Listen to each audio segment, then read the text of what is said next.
Hello guys, I just wanted to share this. So in my time being single and getting to know myself, I've been doing a lot of self-reflecting, taking time to get to know myself, and I do realize that I can be a bit extra, as they say. For example, every time I cook something, I'm like, I'm in here slaving over a hot stove. Or one day I came home from work and I was like, I have just worked my fingers down to the bone today. And my grandma was like, girl, you've been at work an extra hour, stop it. I realized that when God made me, he gave me a certain sense of humor.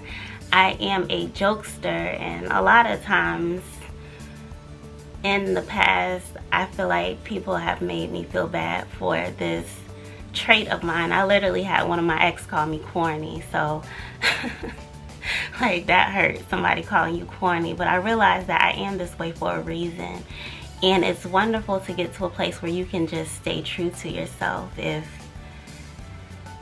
God made me this way for a reason, there's something about my personality that may draw people to me that I can minister to. So I just want to say today to embrace all the things about yourself that might not be normal, or you might not feel is like everybody else.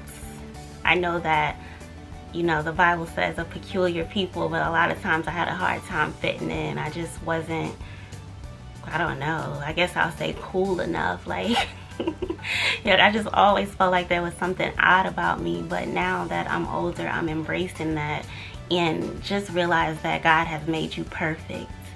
He has designed you exactly how he wants you to be. So do not let anybody take those special things about you and make you feel like they're not right. I remember, so I love when I go into worship, I love to sing. And in my mind, I'm not really, you know, Mahalia Jackson, if you will. But I do like to sing when I go into worship, and that's a perfect example because I know that although I'm not the best singer in the world, I'm not a terrible singer, right? But growing up and in relationships, I've had a lot of people say, you know, you can't sing or you sound bad. So that's one thing that I suppressed. I didn't do it. I kept it away from the public because I was told that, and I really believed that. So now when I get into worship and I sing to God, it's just very special to me because it's like a part of me that I can share with him. And I think that he thinks I sound amazing. So just be careful about when people are telling you things, what you take into your heart, what you start to believe about yourself, because a lot of times it's lies from the enemy that he is using people to put in your mind.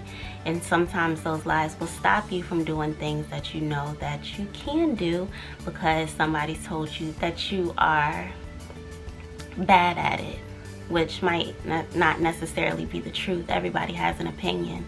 Somebody can think somebody sounds terrible, while somebody else can think that they sound great. So within getting to know myself, it's just been a great process. I've learned a lot of things about my personality, things that I don't like, things that irritate me, things that make me laugh and smile. But really, I am just a silly person. I think that I'm mature, but I still have this something in me that just makes me want to joke all the time. And some people might not be there for it, but that's okay because that's how God made me. And I want to stay true to what my creator put in me and not try to conform to what people think is the right thing. We can use clothes as an example. I don't think that I've ever been, in my opinion, necessarily a snazzy dresser. I remember when I was in middle school, I had a pair of tennis shoes and I was fine. Like, I'm not even really a tennis shoe type of girl.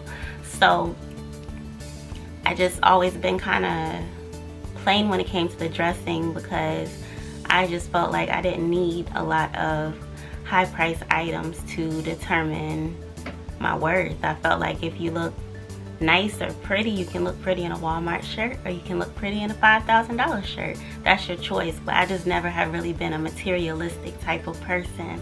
So a lot of times when I was in school, that got me kind of talked about bad because I didn't have the cool jeans or whatever people were wearing at the time. But now that I'm older, I think it's okay.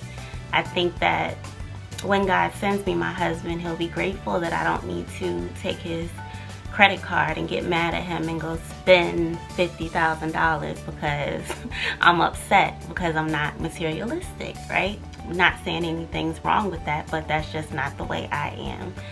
So I said all that to say that just start to, if you haven't taken that time, take the time to start to get to know yourself and start to love all those qualities about you that people might dislike, because God has put them there for a reason. He made you the way you are for a reason. I know I always do this thing, I call it a half listening thing, but I can be looking at somebody and then I'll be distracted. Like if they have, let's say they have nice lipstick or something, so they're talking to me and I'm like, yeah, I'm like, oh, I like that lipstick.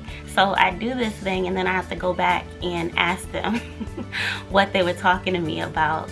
And it's kind of annoying, but I realize that that is okay. God made me this way for a reason, and it's going to help somebody. It's going to, he made me this way for a reason, and that's okay. Like, just start being completely okay with the things about yourself. If you don't have no hair, that's okay. If you have very long hair, that's fine. If you're a quiet person, it's all right. If you are a loud person, that's okay too. Just start thanking God for the little things and how he made you perfect in his will. There's always room for improvement, but as far as your personality and who you are deep down inside, don't let anybody make you feel bad about that, because God does not make mistakes. I think I'm done. I love you guys, and I'll see you next time.